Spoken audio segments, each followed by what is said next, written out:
Hello, welcome back. This is an extra video. I wasn't expecting to do this today, but this morning something just hit me. Like, a lot went on these past couple of weeks, and I really just want to talk about it with you guys. So I'm just gonna briefly go over a few things that occurred, but the main purpose of this video is to talk about the hidden messages, or the not so hidden messages, in Harry's latest photo shoots. Because I feel like he's been very bold and very loud, and I just want to kind of go over those things because I think they're significant to Zarry.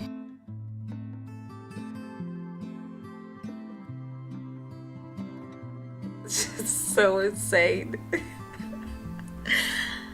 So basically the other day, Zium's somehow managed to get Zium trending. They also got Zium is real trending, which is hilarious. You would have seen like a bunch of manips. You would have seen a bunch of manips of Zayn and Liam. It's just so funny to me. You would have seen a bunch of clips of Zium, I guess, in concert being whatever, making eyes at each other, and manips. I don't see how anybody would have looked at that and taken it seriously, but because Ziggy is fake, they were threatened by it. So any little tiny opposition to Ziggy is the greatest thing ever, they take it as a threat, and they need to counterattack. Aww.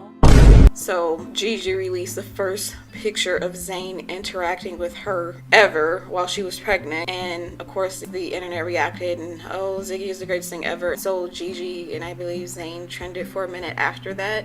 It's just so fucking pathetic to me how threatened they are by every little tiny thing, but then again, that just kind of reinforces the idea that they are just not real. And I always say that I don't believe Ziggy is fake, but Ziggy is not real either. There's something far worse than fake. There's something in between real and fake, and it's very weird and disturbing to me. And it's weird that people can't see it and they don't pick up on the patterns.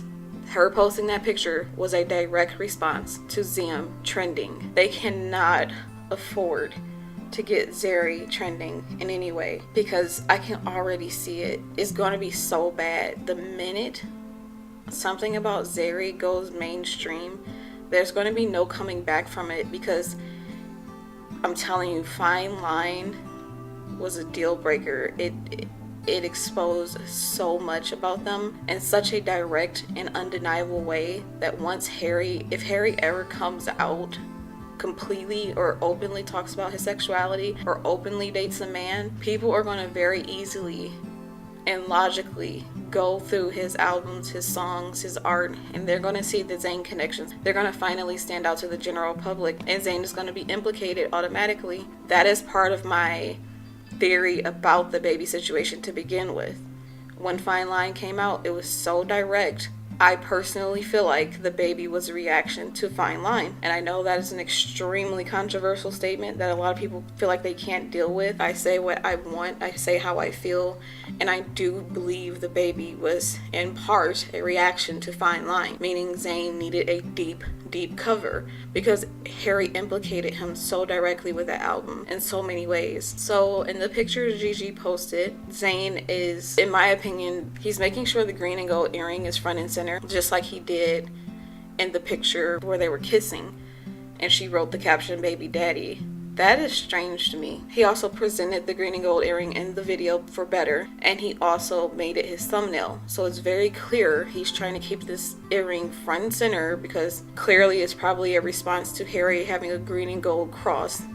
So it's a Zarry earring. I just don't think it's enough. I just personally don't think it's enough, and it doesn't have to be enough for me. I guess it needs to be enough for Harry. I think Zayn is making a point of showing the earring to represent their relationship in any picture he has to deal with her. Just like he was wearing the Bodhi in any picture he was seen with her leading up to the baby news, he made sure he was seen in Bodhi.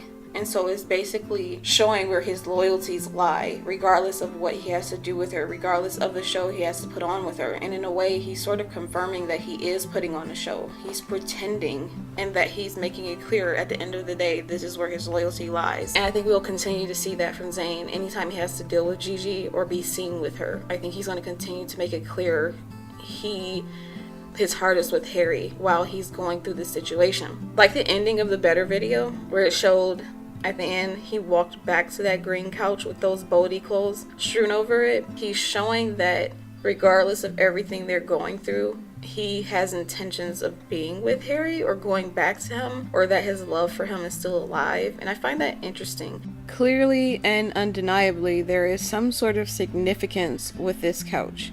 Not only does Zayn go and randomly sit on it, but he also is seen staring longingly at it throughout the video. And towards the end, when he gets ready to walk away, he looks like he's coming straight toward the camera, but he suddenly takes like a hard right and goes back towards this couch. Now this couch seems to have clothing items of his loved one strewn over it. What's interesting about these clothing items is that they look like clothes Harry would wear. Zayn is basically admitting he's playing, he's pretending, and that he's hiding. And he keeps reinforcing that idea in his music videos as well, because he keeps showing himself being watched. Your life in the daytime is over.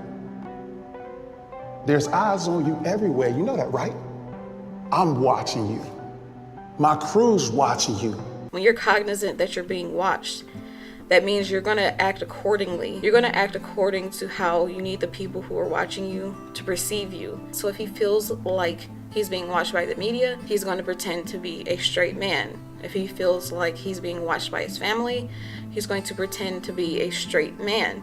If he's being watched by the general public, he's going to pretend to be a straight man in a happy relationship with a female and with a baby. The whole point is, why does he keep depicting himself being watched? And why does he keep using the subliminal message of the green and gold earring and then the Bodhi?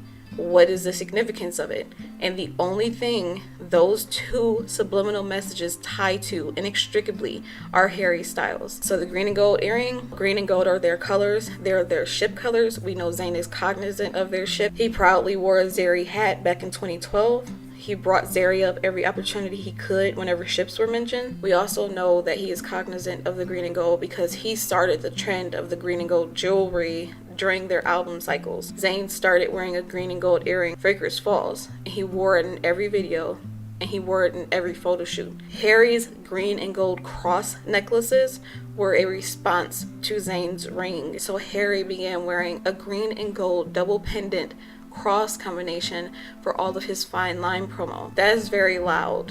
And in response to that, Zayn kept up the tradition, and now he is wearing a green and gold earring. Also, the second part of that is the Bodhi.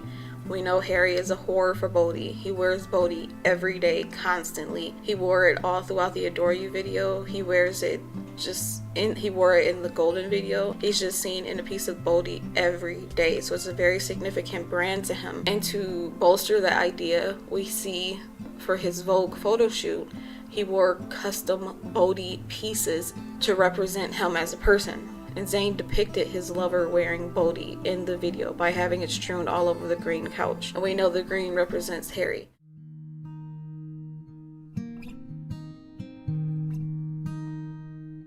So for the Vogue photo shoot, Harry wore a pair of Bodhi pants that were customized with images and symbols from basically his life, things that meant something to him. So a few things on those pants were very significant. First of all, the fact that they were Bodhi was significant. Second of all, they had giant daisies on them, and we know daisies seem to mean something special to Harry. He's been talking about them a lot lately. We don't know exactly what they mean, but we can guess, kind of like the sunflowers, because just like the giant sunflowers, and Harry wrote a song about sunflowers, Zayn also has a tattoo with tons of daisies all over it. So we can likely conclude Harry's references to daisies are likely another allusion to Zayn. So he had the giant daisies on the pants, but he also had a heart that was similar in shape and in placement to Zayn's heart. So he kind of put it in a mirror spot so it would mirror Zayn's heart at the waistband of the pants. And then finally, the most significant part for me is that he put a poem on the pants by the same author of Watermelon Sugar, the book. He put a poem in there called The Wait. The poem basically explains how the author waiting for their lover was worth it because they were in love. And so it just begs the question, who is Harry waiting on? And how long has he been waiting? And after all this time, he still feels the wait is worth it because he is still in love. That's very significant that Harry finally outright sort of addressed that, the idea that he is waiting, because before that was something we were assuming. Based on the image Harry presents to the world that he's a heterosexual male who only dates females, we had no reason to believe he was waiting on anybody for anything. We believed he was waiting as Zarry's because we can see plainly with our eyes what's going on. Zayn is off bearding with Gigi, and before that it was with Perry. So the waiting narrative ties in perfectly with Zarry and nothing else. It doesn't tie in with him waiting on Camille. What purpose would he have to wait on Camille? When they were together, why can't they be together now if he wanted Camille back? It doesn't make sense for Larry either. Like, Larry is supposedly together now and they see each other all the time. So why the fuck would Harry be waiting on Louis if they're together now? So the wait doesn't fit the Larry narrative whatsoever. It fits the Zarry narrative, or at least my Zarry theory. I've always depicted Harry as being the one waiting on Zayn to be in an exclusive relationship. Zayn is the one inhibiting that because he is afraid, which Harry made clear in Golden. But this poem sort of cements the idea that Harry is waiting. What we perceive of Harry as waiting is him waiting. He made that clear with the pans. The wait also ties in with a narrative from the Adore You video, which depicted Harry letting the fish go at the end so that he could survive, because the fish was not able to survive in Harry's custody because of the conditions that they were in. So Harry basically let the fish go and basically followed him away from Eroda. The thing is, after the video dropped and Harry was interviewed about the video, he went out of his way to make it clear that the fish is a he. No questions asked. Hands down, the fish is a he in Harry's eyes.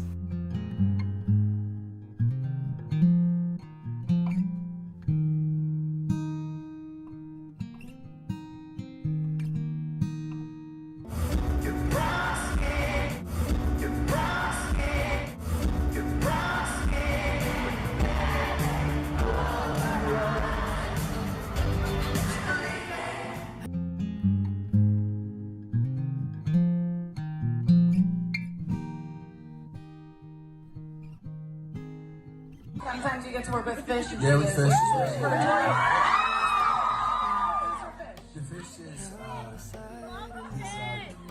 The fish is traveling right now. Okay, good. Fish is alive. It's on a gap year. And yeah, hopefully he'll come back safe. It's complicated. It's complicated. We're taking a little time apart.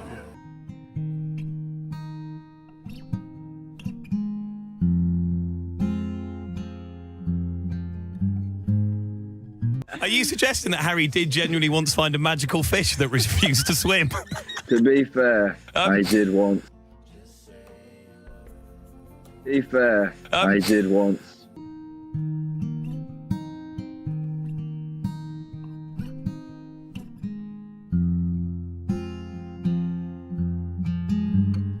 He said in the interview that the fish was on a gap year right now and that the fish was quote unquote traveling, and that he hopes the fish comes home at the end of that. And in my fish video, I said that in part Harry is being facetious, that he's joking about the fish, but on a deeper level he's not. He's telling us exactly what's going on with him and Zayn. He's telling us exactly who he's waiting on and why. And so you take a look at the fish, we can see why he's on a fucking gap year, because he had a baby with his beard. For whatever reason, she was impregnated and had the baby, and during this weird pregnancy, Zayn refused to acknowledge her or the baby, didn't say one word about it until the baby was born. And even then, he still did not acknowledge her for 1 second. And Zayn has not posted about her since 2017, right after Girl Crush aired. Harry's painful performance of Girl Crush aired. So Zayn's behavior has been quite consistent. It's just that out of nowhere, he decides to impregnate his beard. And that's because, I believe, Fine Line came out. And Zayn wasn't expecting it to be that direct. Or it was a compromise. It was a compromise. Like, Harry got to sing about Zayn as long as Zayn got to have this baby to basically reinforce his hetero image. So we're just not sure if the gap year is coming to a close. I think even Zarry don't know that, because in Golden, the song with the identical track title to Zayn's, Harry acknowledges Zayn is afraid. He's afraid to be open with Harry, and he's afraid to give his heart to Harry. to the point where Harry says, I know that you're scared because I'm so open. But every time he performed Golden before the pandemic hit really hard, he went out of his way to say, I'm hoping someday you're open. So Harry's still at a point where he's hoping to be with Zayn in an exclusive and open relationship. And open as in publicized, not open as in wanting to fuck several people and be in a relationship with each other. And I just want to move on. The final point I want to make is about Harry's Variety Hitmaker photo shoot, which is the one where he shaded Candace for her comments about his Vogue photo shoot, which was awesome because he did it in such a classy, discreet way. Or not discreet, but he did it in such a classy way. I appreciate that from him. In the promo video, or in the video that will be coming out, he's wearing a Gucci necklace, and the necklace features a banana, but it's not your ordinary banana. It is he's wearing a banana necklace in this video, and everybody freaked out about it when we saw it. Little did we know that the next day, when the photo shoot actually dropped, he was going to be featured on the cover with a banana in his mouth. He's clearly being bold. He's being scandalous. He's being loud. He's being everything he wants to be. I kind of personally think, in part, it's him trying to slowly but surely tell people he likes men. I don't know whether Harry's gay or not, or bi or whatever, but I think the whole concept behind what he's doing is to let people in on the fact that he likes men and he is in love with a man. And I think he's getting very bold with that. I can't even imagine what next year will hold as far as Harry coming out, because he already dropped Lights Up, a song about self-acceptance and coming out of the dark, on National Coming Out Day in 2019, which again, I think that was another reason Zayn agreed to having a baby, is because Harry dropped that song on National Coming Out Day. That was a huge deal, and that's something that could have easily petrified Zayn. And the reason I think Fine Line had a big impact on Zayn's decision is because there's actual proof. There was a reaction to Harry's track list on the day Harry's track list for Fine Line was revealed, containing 2 direct identical song titles from Zayn's Mind of Mine, but also a song about sunflowers, and Zayn has 2 giant sunflower tattoos on his neck. That was such a loud implication of Zayn that I believe it scared the Ziggy camp, because later that day, mere hours later, they start dropping articles about Gigi getting back in touch with Zayn. That was not a coincidence. If that doesn't prove how much of a gimmick Ziggy is, I don't know what could possibly make you understand, especially considering the fact that when Ziggy quote unquote broke up in 2018, late 2018, she immediately went and got into a relationship with another massive reality star. Her family comes from reality TV, but she immediately got into a relationship with Tyler Cameron, who was a big reality TV star, and he was popular at the time. So if that doesn't prove she's opportunistic and that her entire purpose and her entire goal is to garner attention for herself, I just don't know what else to say for you. Like, you're fucking deluded if you can't see how opportunistic that girl is. Anyways, all of a sudden, her and Zayn get back together and have to make it known when the Fine Line album track list came out. So the fact that Ziggy constantly reacts to things that put Zayn's sexuality in question, such as ZM trending, such as Harry's track list, lets you know Ziggy is fake. It is a PR relationship. It is a PR pairing, and they are using their companionship and their friendship as a way to help promote each other's projects, but also to help hide Zayn's sexuality. And what Gigi gets out of it is constant attention and adulation. Nobody gives a shit about her apart from Zayn. And now nobody gives a shit about her unless she's talking about Zayn's baby. Another thing I found significant that I wanted to reference was in an interview Vogue gave to Stevie Nicks directly following Harry's magazine cover release. In that interview, she talks about Harry. She's being asked specifically Harry questions. So it's not a Stevie Nicks interview, it's a Stevie Nicks interview about Harry. So that's very important. And in this interview, she mentions Zayn. Of all people, I don't understand why she mentioned Zayn. She mentioned Zayn by name. And not only that, she talked about his music, and talked about how she wished he could have kept going because she thought he was really good. And by that, I assume she's referring to him not performing live and touring. But it's very significant that she talked about Zayn and called him Harry's friend and talked up his music and didn't talk about any of the other boys who were theoretically actually Harry's friend, because from what we see publicly, Zayn and Harry are not friends and they haven't spoken since the band. But in Stevie's mind, remember, she's really good close friends with Harry. She mentions Zayn. It's very strange. It's also significant that she mentioned him because she was one of the first people to listen to Fine Line, and she keeps referring to Fine Line as Harry's Rumors, which was the breakup album for her and Lindsey Buckingham in Fleetwood Mac. I'm wondering if she picked up on the many Zayn references and if she knows more than we do, or if she knows more than we think she does about Harry and Zayn's relationship. For me, her mentioning Zayn at all is indicative of the fact that Harry talks about Zayn in private, and he talks about him in such a way as to lead her to believe that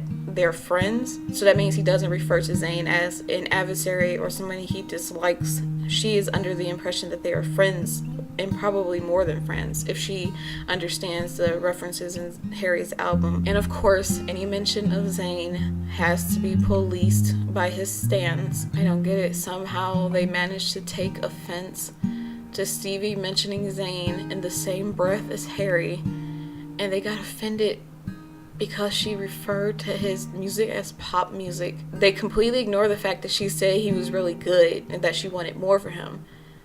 They just hone in on the fact that she called his music pop music, and they're criticizing her for it and dragging her and dragging Harry for it. It's so unfathomable that anyone could be that stupid as to get offended by that paragraph. Stevie Nicks is a rock legend.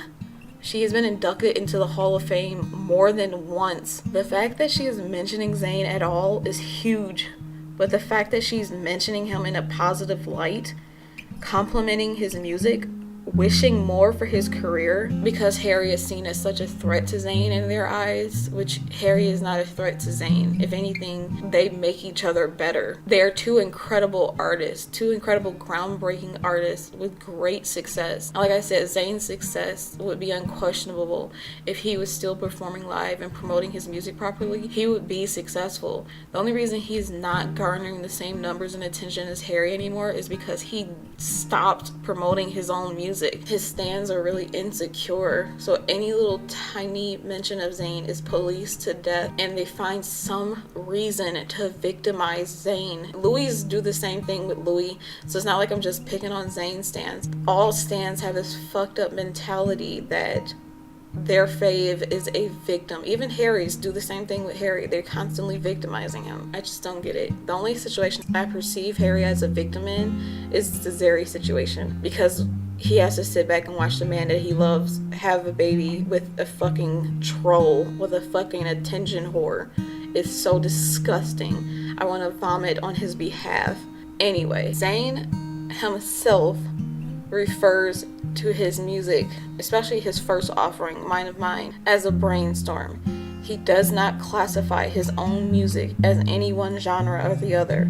He does not call himself an R&B artist. You have never once heard Zayn say, I'm an R&B artist and I only want to be known as that. You've heard Zayn say this. I wouldn't, necessarily say it sits anywhere, like in terms of a musical genre. I just kind of think it's a mashup of different things. Like one song kind of isn't even just one genre, you know what I'm saying? It's different things from different places. So I don't really know where it sits. It's me. It's my thought. It's my vision. I guess that's what it is. Yeah, I'm not even like trying to put myself out there as any, specific genre of artist. I'm not saying I'm an R&B artist, I'm this artist, I'm that artist. I'm just putting music out, and if people like it, then that's cool. But yeah, I just want to be able to experiment. So that's why I'm saying that, because I want to have that freedom to be able to do that.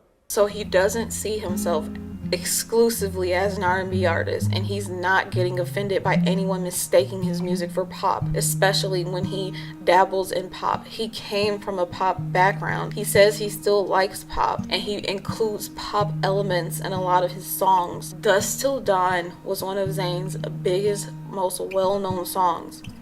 and it's a pop song. It's not R&B. People perceive Zayn based on his biggest hits. He also collabed with Taylor Swift, who is another huge pop star. I Don't Want to Live Forever is his third biggest, most well-known song, and it's with a massive pop star. So forgive this music legend for mistaking his music for pop. It's not that fucking deep. But also, if you consider the fact that she didn't mention any other 1D member by name, despite them being Harry's friends, theoretically, and you also consider the fact that she mistook One Direction for NSYNC last year when Harry inducted her into the Hall of Fame, that means her mentioning Zayn by name that directly is very significant. She knows exactly who he is, and she knows his music. That means Harry likely talks about Zayn more than he talks about the band and more than he talks about the other people. And he probably talks a lot about Zayn's music. That's also supported by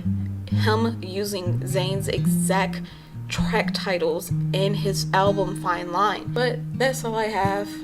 Thank you so much for coming by and listening. It was fun talking about that stuff. I can do this more often if you guys want or are interested. I'll do like a recap whenever we have a lot of Zarry news or interesting things going on in the Zarry realm. It doesn't necessarily have to be about Zarry. Anything surrounding them, we can kind of sort of talk about it too if you want. Thanks so much for listening. Bye.